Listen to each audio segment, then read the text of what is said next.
It's been a while. We haven't seen you for ages. How are you, darling?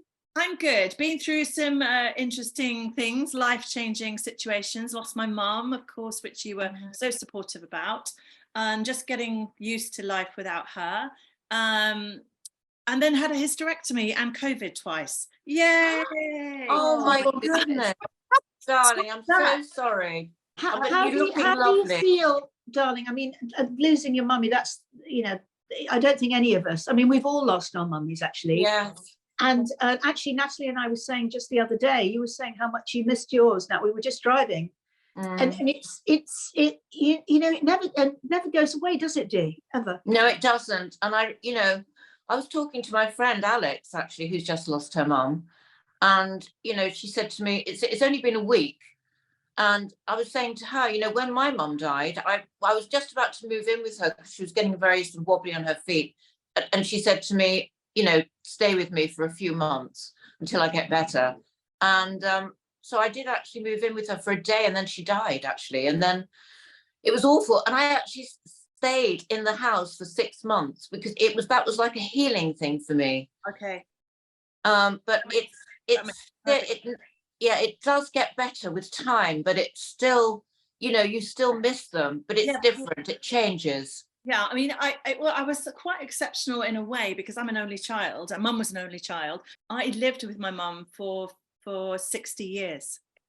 I lived with her for 60 years. I've never been anywhere else. Yeah. So, and the last part, of course, the care home and etc. But it is a huge shift, and it smacks you around the face like a wet haddock in the middle of nothing. You can be fine looking at some daffodils, or laughing at something on telly, or driving a car thinking, oh, I'll just pop into Waitrose, and other supermarkets are available, and you just go, and it just hits you like that, doesn't it? Yeah.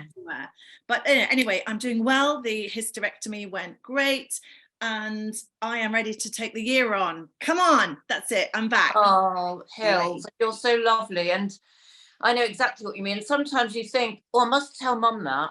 I'll give her a ring. I had a big one of those the other day when because I manage acts, and my ventriloquist, Max Fulham, was appearing at the Magic Convention in Blackpool. And he performed in 2 sittings in front of 6,000 people all told. And it's the biggest international magic convention in the world. And he hosted the Sunday Gala. I could not have been proud. He absolutely smashed it. And that was like his Royal Variety performance, if you like. It was the equivalent of that. And I had this overwhelming, I was in the wings with him, helping him with lines and quick change and all sorts of stuff. And I suddenly went, oh God, I can't. And it just grabs you, doesn't it? You just go, I can't wait to phone my mum, was what I was going to say. Yeah. That's what is so weird is 25 years later, and I still feel like that. Do you, with Mary? Do you really? Wow. Listen, we've all got. But then tell her anyway. That's my thing. That when I used to have one of those moments, I would just say, well, then just talk to her. Yeah. Exactly. And there comes a point where it is so much pain, and then one day you have those moments, and instead of being in a horrible state about it or in a state of shock about it, suddenly it feels warm and it's a glow, and you feel so protected. So lovely, Nat. So it does actually change to warmth when you think, I agree with you. There she is. Yes. It's glaring, sorry, because it's on. I know, and it's still early days, you know, Hills. Oh, it does take time. I know. Thank you, girls. But I'm good, and I'm back, and it's exciting to do the show again. Yay. It's so lovely to have. Well, we have a very, very inspirational guest. I met her a couple of weeks ago, and I just fell in love with her, and I think you'll probably do that too. Her name is Kadie, and it's Kadie Kanneh-Mason. Hello, my gorgeous friend. Oh, Kadie. How are you, Kadie? I'm really good. The children are at school, so I'm relaxed. How are you? You look amazing. Hi, I'm Hills. How are you? Yes. Hi. Honestly, I've been reading all about you, and Debbie's told me all about you, and oh my goodness, how do you do it all? You're incredible. Superwoman. You really are Superwoman. I wish. Kadie and I met a couple of weeks ago, and I must say that I fell in love with her. Fell in love at first sight. I even kidnapped her and drove her to a bus stop or to a station or something like that, because I just wanted to talk to her, because she's so interesting and fascinating and inspiring and just amazing. So Kadie, what would I'd love to know, and I'm sure our viewers would too, I mean, you have 7 kids of your own, but you are one of how many? 11? No, I'm one of 4. My father is one of 45. Oh, so it's a big family. Goodness, how did he manage that? Exactly. Yeah, we're a family of big families. So ours is nothing in comparison. Oh, wow. Wow. And when you started with the music end of I know that you gave up your career to bring up your family.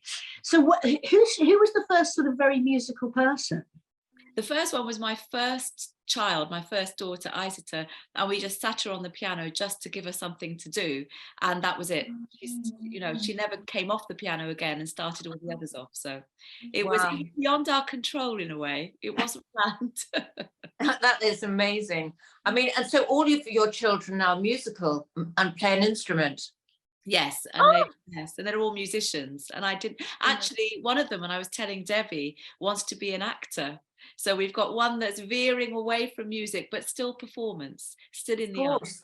Yes, it's and I think music is such an amazing healing and inspirational sort of thing to do, especially from being very young, and they're so lucky to have that. It's incredible. I'm going to jump in. I'm just so in awe of you. I'm Natalie. Hi. Hi, Natalie. And the hours and hours and hours of practice that it must take, well, of course it takes, to get to the standard they're all at. I'm completely in awe of what you've done, all of you as a family. Well, I think whatever you do, which is a huge hobby, it's more than a hobby, whatever you do that's a huge pursuit. I mean, I know that parents of children who do sports is very similar, or anything in the arts. I think it's something that is just gives back so much more than you put in.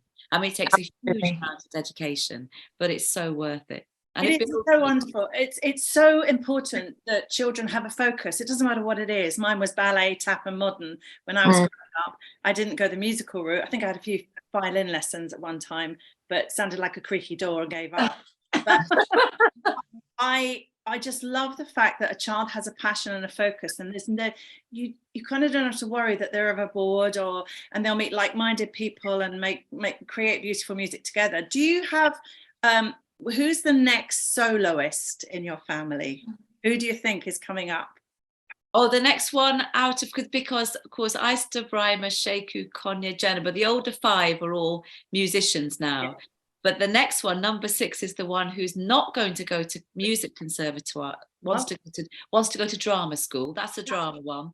Right. And the next soloist will be my 13-year-old, I think. Playing what? What instrument? The cello. Gorgeous. Yeah. Wow. Can you tell us what instruments everybody plays? They all play piano, but as their main instrument, I've got 3 pianists, 2 cellists, and a violinist. Is that right? 2 violinists. Can't even keep count. That's just incredible. It must be lovely around at your house when everyone plays together. Or do they play together? They do play together a lot, but they also practice in the same house, and all their music clashes with everything. Amazing. I don't even notice it anymore. So. No, and you wrote a book, didn't you? You wrote a book about Yes. House of Music. House of Music, yes. And it's all about the story. And it goes back before the children were born. So it's my story, my husband's story, their grandparents, and where it all comes from. And where does it all come from? Well, that's a really interesting story. I mean, it comes from, because it's not just about music. It is about music, but it's also about immigration. It's about hopes and struggles and all the dreams, I think, which came well before my husband and me, about just being able to express yourself and be someone in a new country. And it's all of those things. And I think music becomes a metaphor for so many different things. It's not just about classical music. I think it's what you were all saying, that it doesn't really matter what it is, if it's an art form or a sport, it's what you do with a passion and how you prove yourself. And I think that's the important thing.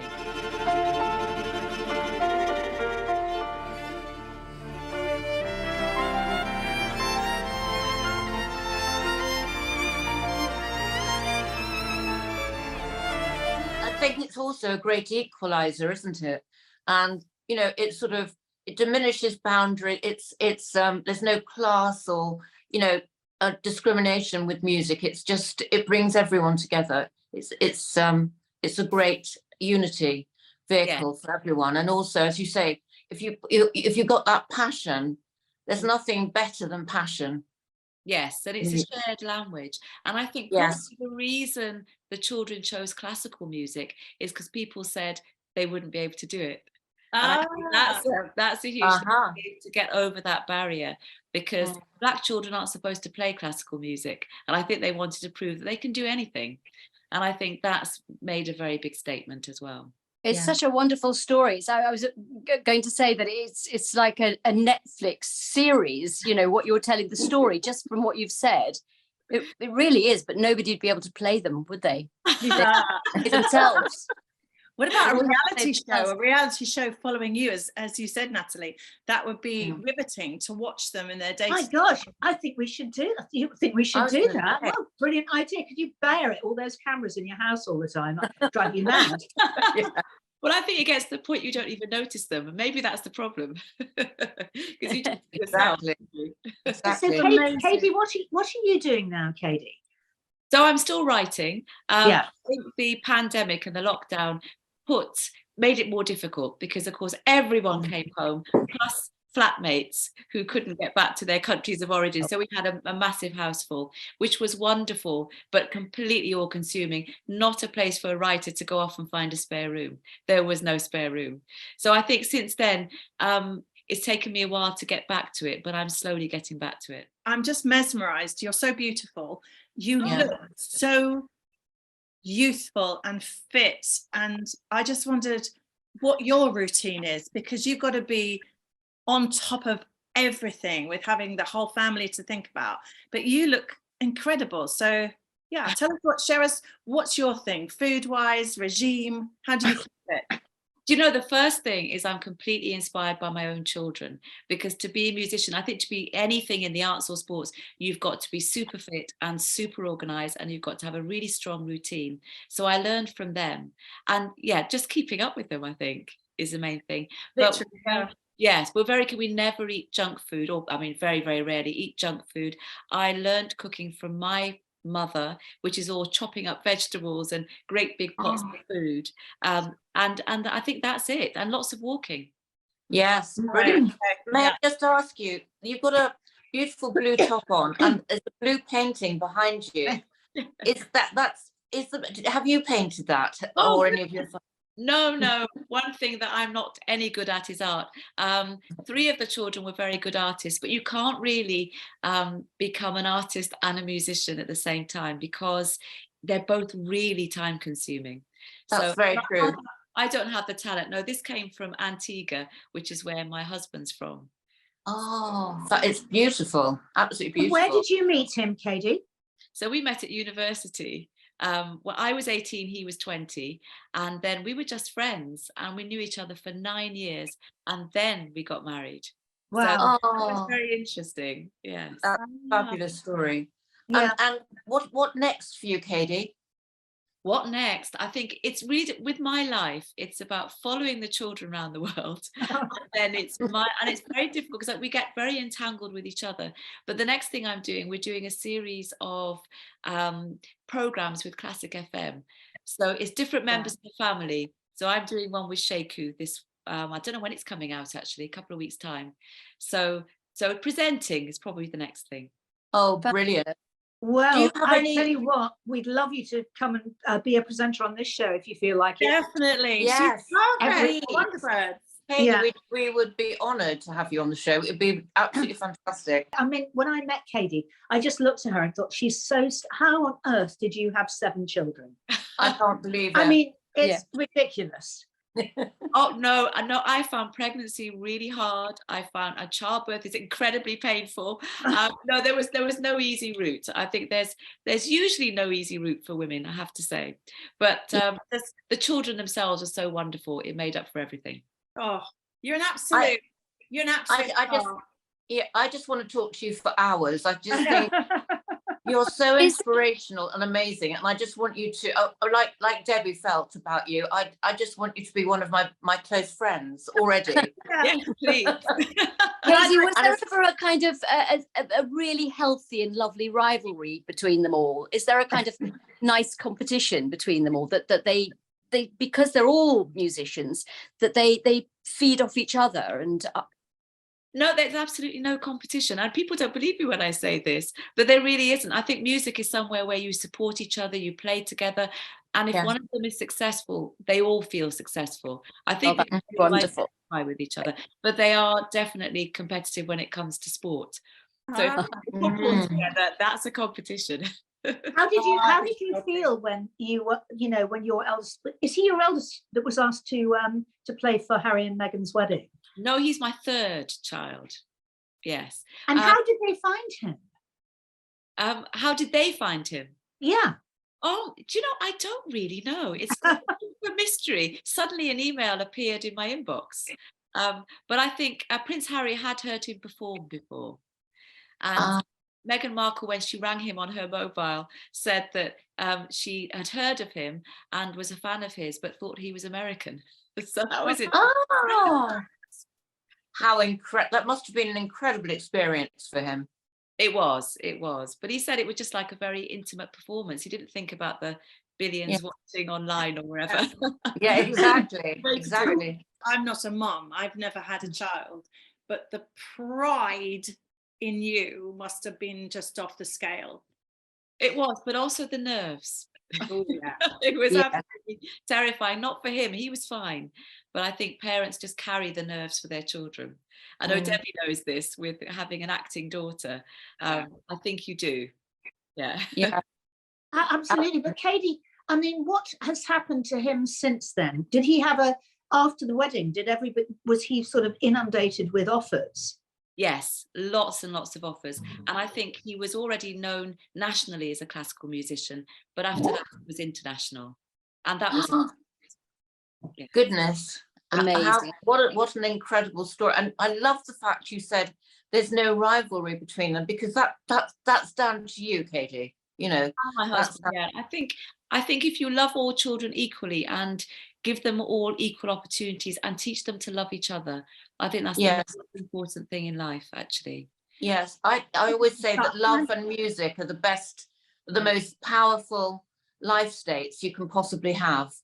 In meditation, and whenever I've done any sort of she's talking about meditation again. It gets I very meditate a lot, very Kadie. boring, Kadie. They all fall asleep, Kadie, when I talk about meditation. But it's like, you get to that state, don't you, where your vibration's very high, and that attracts so many great things. Yes, exactly. I think if you've got inner peace, and I think with the children, you've got to have people who have your back forever.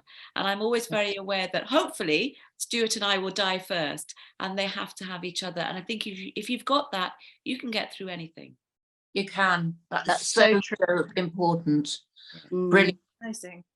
I feel like I've got a new religion. It's called Kadieism, because I just find you so inspiring. It's just incredible. Yes, because she is, honestly, I did try and kidnap her completely, but she had to go back to Nottingham. I just wanted her to be in my house forever. I've got a very, very big girl crush actually coming on. Oh God. Yeah. Oh, gorgeous to talk to. Amazing. You're amazing. Oh, well, thank you, Kadie. You will be back with us soon. Oh, it's lovely to meet you all. It's lovely, and you're very warm. Thank you. Thank you too. And beautiful. Thank you. Lots of love. See you soon, Kadie. Bye. Bye. It's amazing. I seriously, I'm in love. I am. I'm more in love. All right. No, and I'm more in love. I love her more. I know you did. She's such a beautiful woman, isn't she? Are you all Hills? Stunning. Are you looking? No, I've got leaky eyes. So it happens I think it's the eyeshadows that I use, but I keep using them without realizing that it's them that are ruining my eyes. Do you know, Hills? I've had the same thing in the morning when I walk my dog. Oh yeah. My eyes are streaming, and the thing is, I have to tell you guys, I'm just using this as an excuse to drop it in, but I'm doing a gig at the end of March, and all the people I walk dogs with my lovely doggy, with her coming, and they see me, and I'm supposed to be this sort of cool performer, and I'm seeing them in the morning with no makeup, with my eyes streaming, going, "Hi, how are you? Thank you for booking to come to see my kid." Debbie and I were eating bread and jam in a hotel yesterday. And yesterday I was on stage with Debbie and I thought, oh, what's that sticky stuff? And I realized that I'd got jam all over my arm in the scene. And I just thought, oh, there's that jam. And I've just scratched it. I realized I've just got a bleeding arm because it wasn't jam at all. It was blood. So, it wasn't our raspberry jam at all. So I'm sitting here and my arm's pouring with gunk and blood. Oh, Natalie, how did God. you do that? How did you do that? I don't know. I thought it was raspberry jam, honestly. But she's mad. She's mad. Well, anyway, we all in love with Kadie, and and I you know, I mean, I can't imagine. I mean, having 2 kids and 3 grandchildren is enough for me. But can you imagine all the grandchildren she's going to have? Oh, how lovely though. Support of each other is so wonderful. And I watched a short, I think it was a documentary about them all talking amongst themselves and saying that they give each other notes, and it's never a criticism, it's to help each other. And I just thought that's just so wonderful. That's beautiful. Inspirational family. And very inspirational. Well, thank you, Hills and Natalie, for joining us as our Wonderbirds this week. Yes, thank you so much for asking. Well, it's a pleasure. It's a pleasure. And we'll see you soon. Yes. Bye. Bye.